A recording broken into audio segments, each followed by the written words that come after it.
여러분 안녕하세요. 오늘도 함께 예배를 드리는 여러분 모두를 예수님의 이름으로 축복합니다. 우리를 사랑하시는 하나님께서 우리의 예배를 기쁘게 받아주시고 오늘 하루의 삶을 너끈히 살아갈 수 있도록 필요한 은혜를 베풀어 주시리라 믿습니다. 함께 기도하심으로써 오늘 예배를 올려드리겠습니다. 하나님 아버지, 오늘도 주님 앞으로 가까이 나아가기를 원합니다. 우리를 품에 안아주시고 오늘 하루를 살아갈 지혜와 힘과 능력이 되어 주시옵소서. 예수님 이름으로 기도합니다. 아멘. 함께 찬양하시겠습니다. 찬송가 278장 여러 해 동안 주 떠나.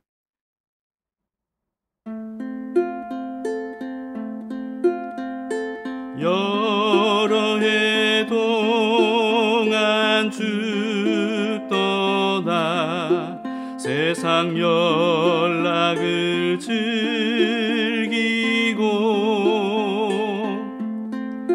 저 흉악한 죄에 빠져서 주 은혜를 잊었네. 오 사랑의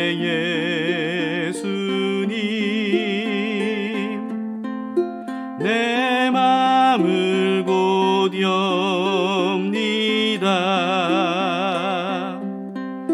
곧 들어와 나와 함께하며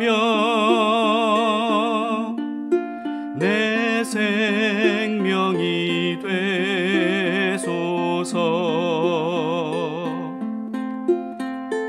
죄악의 죽을 인생을 시위 불쌍히 여기사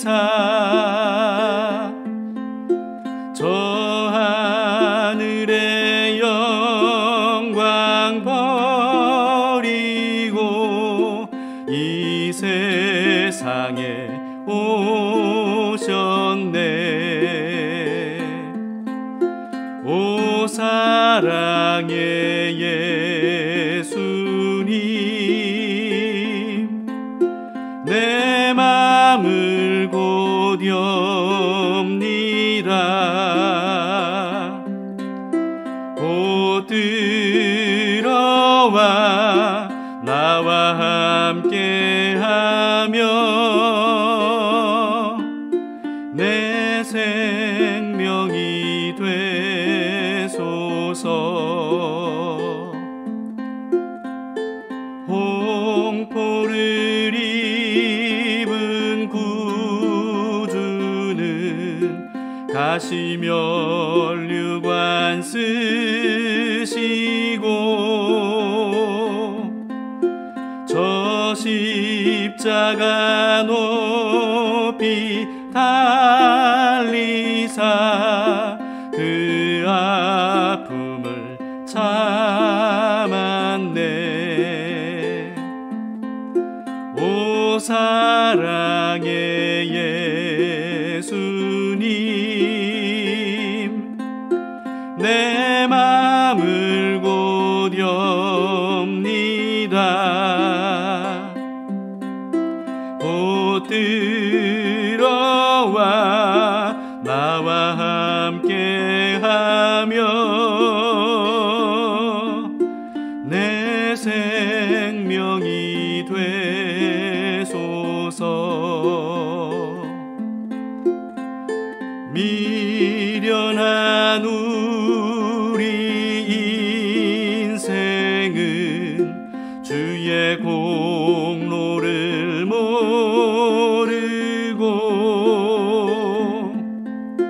그 쓸쓸한 사막 가운데 늘 헤매고 다녔네.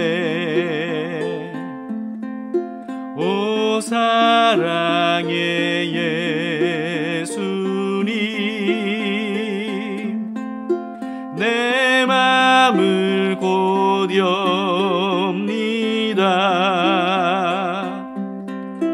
곧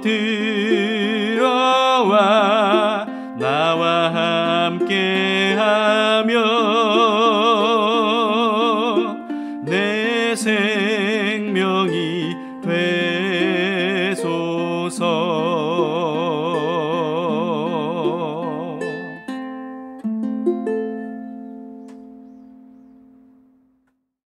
오늘 하나님의 말씀을 함께 보시겠습니다. 요한복음 13장 18절에서 30절입니다. 최후의 만찬 때 가룟 유다가 예수님을 배신하는 내용입니다. 내가 너희 모두를 가리켜 말하는 것이 아니니라. 나는 내가 택한 자들이 누구인지 알미라. 그러나 내 떡을 먹는 자가 내게 발꿈치를 들었다 한 성경을 응하게 하려 하는 것이니라. 지금부터 일이 일어나기 전에 미리 너희에게 일러두면 일이 일어날 때 내가 그인 줄 너희가 믿게 하려 함이로라. 내가 진실로 진실로 너희에게 이르노니 내가 보낸 자를 영접하는 자는 나를 영접하는 것이요 나를 영접하는 자는 나를 보내신 이를 영접하는 것이니라. 예수께서 이 말씀을 하시고 심령이 괴로워 증언하여 이르시되 내가 진실로 진실로 너희에게 이르노니 너희 중 하나가 나를 팔리라. 제자들이 서로 보며 누구에게 대하여 말씀하시는지 의심하더라. 예수의 제자 중 하나 곧 그가 사랑하시는 자가 예수의 품에 의지하여 누웠는지라. 시몬 베드로가 머리짓을 하여 말하되 말씀하신 자가 누구인지 말하라 하니 그가 예수의 가슴에 그대로 의지하여 말하되 주여 누구니까?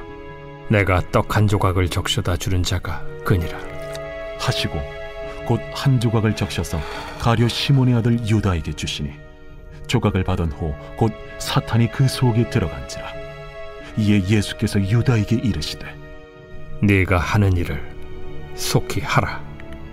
이 말씀을 무슨 뜻으로 하셨는지 그 앉은 자 중에 아는 자가 없고 어떤 이들은 유다가 돈꾀를 맡았으므로 명절에 우리가 쓸 물건을 사라 하시는지 혹은 가난한 자들에게 무엇을 주라 하시는 줄로 생각하더라. 유다가 그 조각을 받고 곧 나가니 판이더라. 어제 본문에서는 최후의 만찬 때 예수님께서 제자들의 발을 씻겨주셨죠. 그런 후에 오늘 본문에서는요, 가룟 유다가 배신할 것을 예수님께서 미리 예고를 해주십니다. 18절 보세요. 내가 너희 모두를 가리켜 말하는 것이 아니니라. 나는 내가 택한 자들이 누구인지 알미라. 그러나 내 떡을 먹는 자가 내게 발꿈치를 들었다 한 성경을 응하게 하려는 것이니라. 세족식 때는요, 모든 제자들의 발을 예수님이 다 씻어주셨죠. 그래도 다 깨끗해진 것은 아니다 라는 식으로 간접적으로 말씀을 하셨어요. 그런데 여기서는요, 시편 41편 9절 말씀을 인용하시면서 배신하는 제자가 있을 것이라고 보다 더 직접적으로 말씀을 하신 겁니다. 시편 41편 9절에는 이렇게 기록이 되어 있는데요. 내가 신뢰하여 내 떡을 나눠 먹던 나의 가까운 친구도 나를 대적하여 그의 발꿈치를 들었나이다. 딱 가룟 유다의 배신에 해당되는 말씀 아니겠습니까? 이 말씀대로 가룟 유다는요, 제자들 중에서 돈꾀를 맡을 정도로 신뢰를 얻는 사람이었고요. 그리고 또 그동안에 예수님과 함께 동거동락할 뿐만 아니라 조금 전에도 예수님께서 너희를 위하는 내 몸이다 라고 하시면서 나눠주신 무교병을 가룟 유다가 받아 먹었습니다. 그런데 곧바로 발꿈치를 들듯이 예수님을 배반하고 악한 사람들에게 예수님을 팔아 넘겼던 겁니다. 18절에서 나는 내가 택한 자들이 누구인지 알미라 라고 하신 말씀은요, 예정론적인 선입견을 가지고 보면 예수님은 누가 구원을 받고 누가 구원을 받지 못할 것인지를 안다는 뜻으로 말씀하신 것처럼 생각하기가 쉽습니다. 그런데 그런 뜻이 아니고요. 그냥 단순히 보셔야 됩니다. 예수님께서 직접 선택하셨던 12 제자들을 예수님이 잘 아신다라는 의미로 말씀하신 겁니다. 이전에도 같은 의미로 이렇게 말씀하신 적이 있어요. 요한복음 6장 70절인데요. 예수께서 대답하시되 내가 너희 12를 택하지 아니하였느냐? 그러나 너희 중에 한 사람은 마귀니라 하시니. 그러나 마지막까지도 예수님은 배신자가 누군지를 말씀하지 않으셨죠. 그렇기 때문에 제자들은 누가 배신자인지를 전혀 모르고 있었습니다. 단 한 사람, 가룟 유다만은요, 예수님의 이 말씀에 자기에 대한 말씀을 하시는 건가 생각하면서 굉장히 긴장하고 있었을 거예요. 19절을 보시겠습니다. 지금부터 일이 일어나기 전에 미리 너희에게 일러둠은 일이 일어날 때 내가 그인 줄 너희가 믿게 하려 함이로라. 어떤 중요한 일이 일어나기 전에 미리 하나님께서 예고해 주시는 패턴은요, 성경 전체에서 우리가 많이 볼 수가 있습니다. 예를 들면 노아의 홍수 때도 미리 예고를 해주셨죠. 그리고 이집트의 열 재앙을 하나씩 내려주실 때도 모세를 통해서 미리 예고해 주셨습니다. 그리고 바벨론에 의한 남유다가 멸망당할 것에 대해서도 수많은 선지자들을 통해서 미리 예고를 해주셨습니다. 이와 같이 셀 수도 없이 많은 일들에 대해서 하나님은 미리 예고를 해주셨고, 그리고 그 예고하신 일들을 여지없이 성취를 하셨죠. 근데 그렇게 미리 예고해 주신 이유가 뭐냐 하면, 오늘 19절 말씀에 의하면 사람들이 하나님과 예수님을 믿게 하기 위함이었다는 겁니다. 예언과 성취는요, 오직 전지전능하시고 또 만물을 주관하시고 역사를 주관하시는 하나님만이 하실 수 있는 일 아니겠습니까? 그렇기 때문에 하나님께서 예언하신 대로 성취가 됐다라고 하는 것은 영락없이 하나님이 하신 일임을 확인할 수가 있는 거죠. 확신할 수가 있는 겁니다. 이번에도 예수님이 구약에 예언된 메시아이심을 믿게 하기 위해서 시편 41편 9절에서처럼 신뢰받는 한 제자가 자신을 배반할 것이라고 그렇게 미리 예고해 주신 겁니다. 이걸 통해서 예수님을 믿게 하시기 위함이죠. 그런데도 제자들은요, 예수님이 부활하시기 전까지는요, 예수님께서 하신 이 말씀의 의미를 아무도 깨닫지를 못했습니다. 부활하신 예수님께서 설명을 해주시고 또 성령님께서 임재하신 이후에야 제자들이 깨닫게 된 겁니다. 여러분, 사람이 참 얼마나 어리석고 무지한 존재인지 모릅니다. 이렇게 대놓고 말씀해 주셔도 깨닫지 못하는 게 참 사람인 것 같아요. 우리 스스로가 그런 존재임을 인식해야 되고요.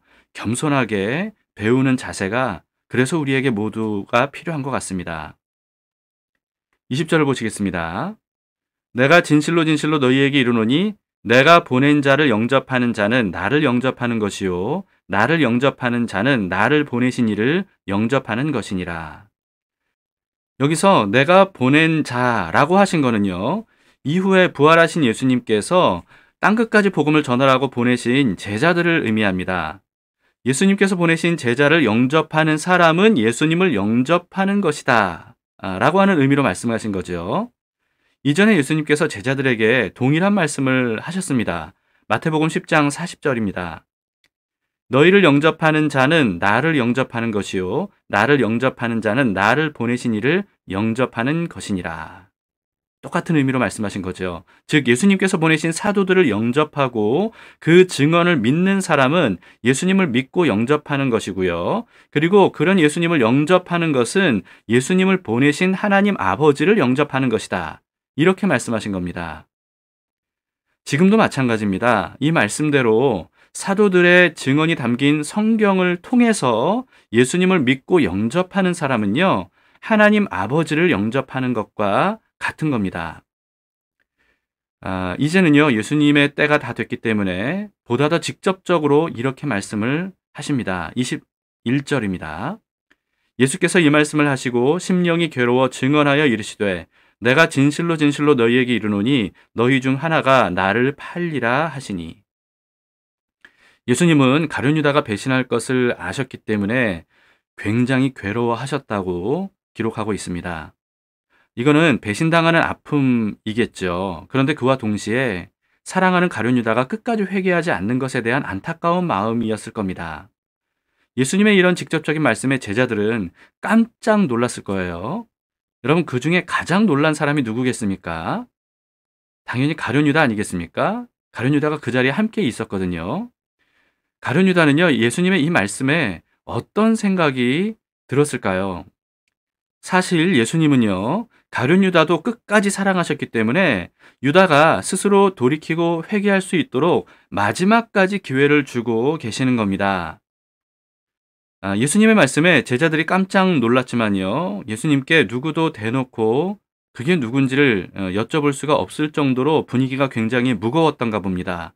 그래서 제자들은 그냥 서로 조심스럽게 수군거리기만 할 뿐이었어요. 베드로조차도 직접적으로 누군지 여쭤보지 못했을 정도이니까요. 그때 분위기가 얼마나 무거웠을지는 짐작할 수가 있을 것 같습니다. 그런데 한 제자가 예수님께 직접 여쭤봤다고 오늘 본문에서 기록을 하고 있습니다. 23절에서 25절을 보세요. 예수의 제자 중 하나 곧 그가 사랑하시는 제자가 예수의 품에 의지하여 누웠는지라.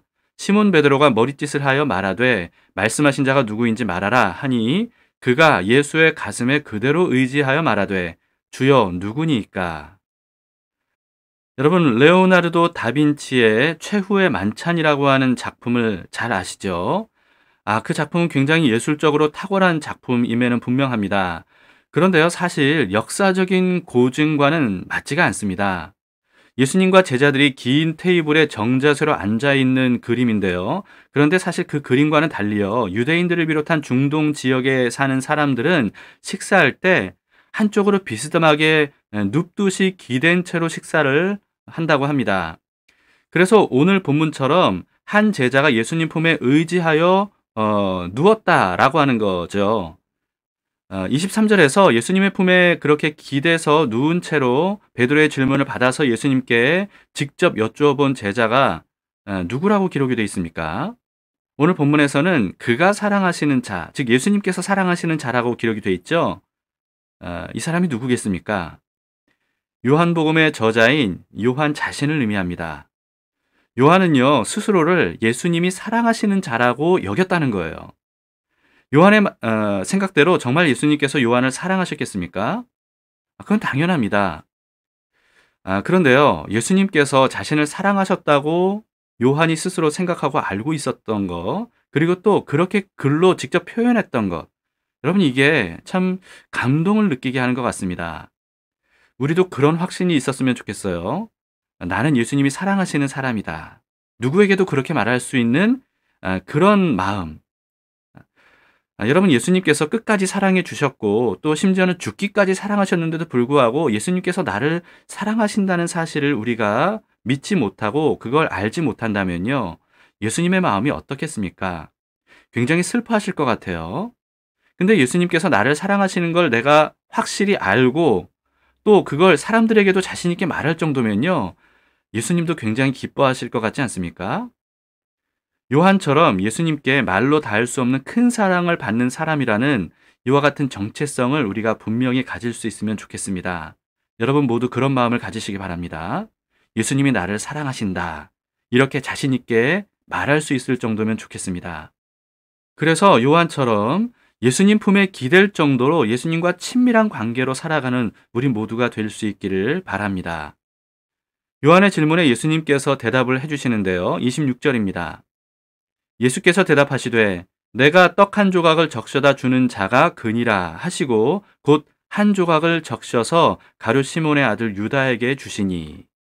예수님께서 축사하시고 제자들에게 떡과 포도주를 나눠주셨던 이 성찬 예식을 한 걸 우리가 알고 있죠. 그렇기 때문에 이때도 예수님께서 가룟 유다에게 떡 한 조각을 적셔서 주신 것에 대해서 전혀 다른 제자들은 특이한 행동으로 보지를 않았을 겁니다.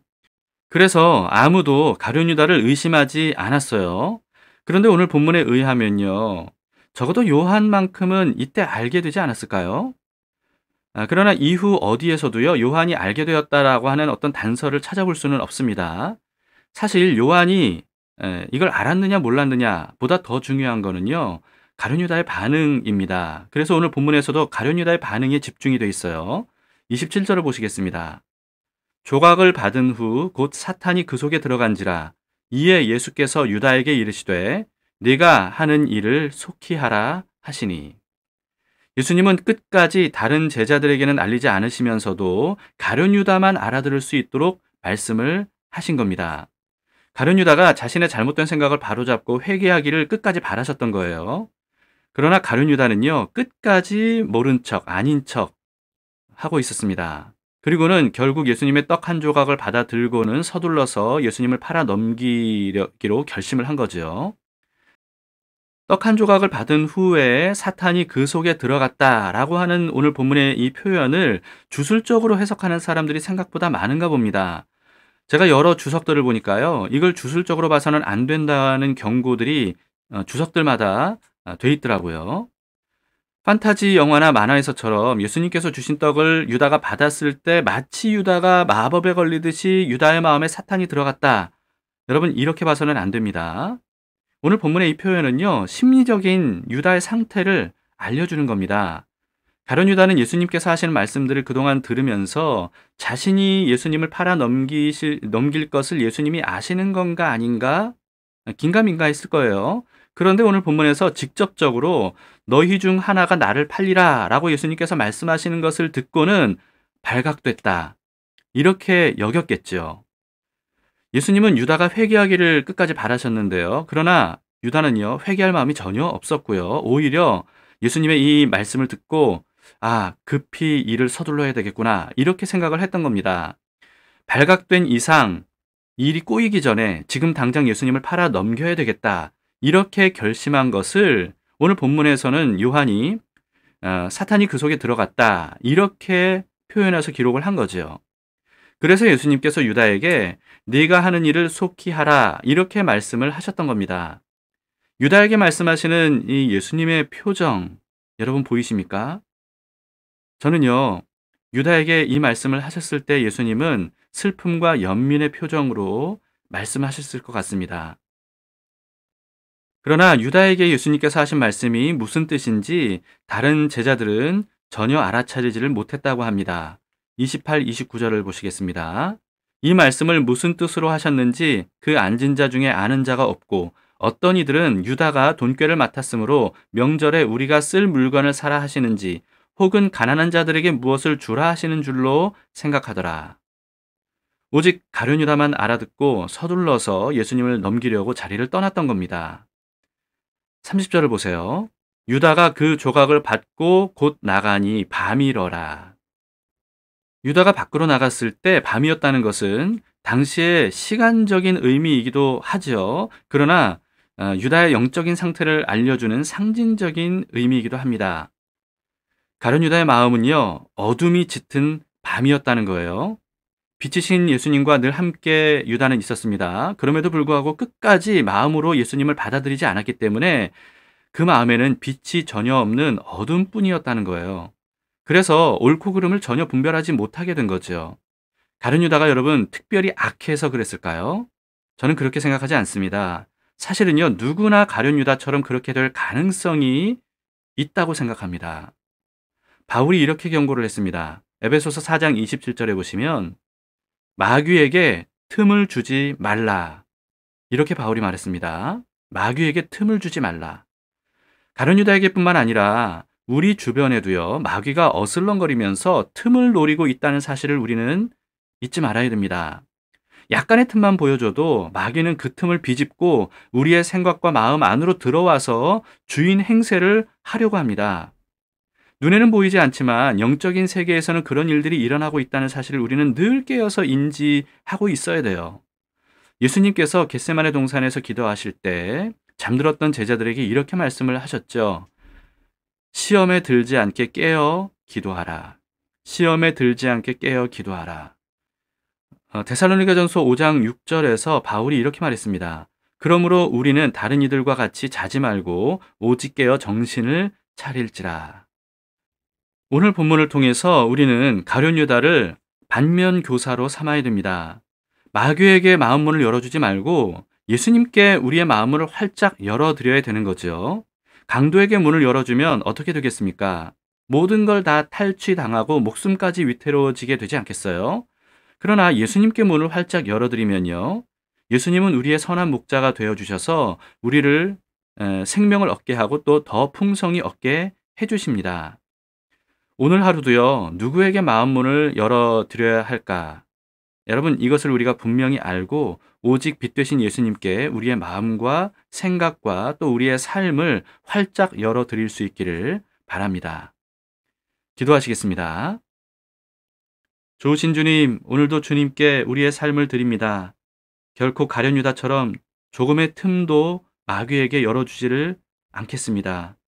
주님, 예배를 드리는 모든 사람들이 이와 같은 마음으로 오늘도 주님을 우리의 삶의 주인으로 모시고 마귀에 대해서는 적극적으로 성벽을 쌓고 문을 닫는 저희들이 될 수 있도록 인도해 주시옵소서. 그럼으로써 오늘도 예수님과 더불어서 풍성한 삶을 살게 하시고 영적으로 승리할 수 있도록 도와주시옵소서. 예수님 이름으로 기도합니다. 아멘. 오늘 말씀을 여러분 생각하시면서 반드시 기도해야 될 제목들을 함께 기도하시기 바랍니다. 그리고 주변에 사랑하는 형제자매들을 위해서도 중보 기도를 잊지 마시기 바랍니다. 오늘도 예수님께서 우리와 함께 하십니다.